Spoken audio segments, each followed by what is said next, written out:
ಏನ್ ಬೇಕೋ? ಏನ್ ಬೇಕಪ್ಪ?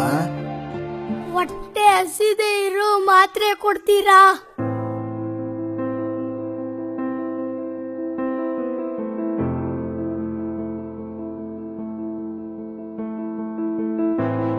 ತಿಂದು ಜೀರ್ಣ ಮಾಡಿಕೊಳ್ಳದ, ತಿನ್ನಲಿಕ್ಕೆ ಆಗದಷ್ಟು ಬಡಿಸಿಕೊಂಡು ತಟ್ಟೆಯಲ್ಲಿ ಎಲೆಗಳಲ್ಲಿ ಅನ್ನ ಬಿಡುವ ಜನರ ನಡುವೆ ಒಂದು ತುತ್ತು ಅನ್ನಕ್ಕಾಗಿ ಪರಿತಪಿಸುವವರು ಇಂದು ಹೇರಳವಾಗಿದ್ದಾರೆ.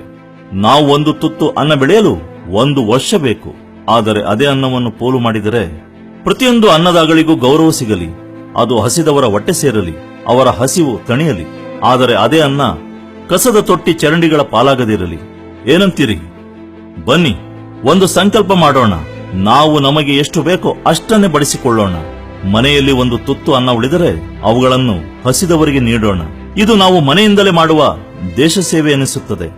ನೀವು ಬಿಸಾಡುವ ಅನ್ನವನ್ನು ಹಸಿದವರಿಗೆ ನೀಡಿ ಈ ದೇಶವನ್ನು ಹಸಿವು ಮುಕ್ತ ದೇಶ ಮಾಡೋಣ.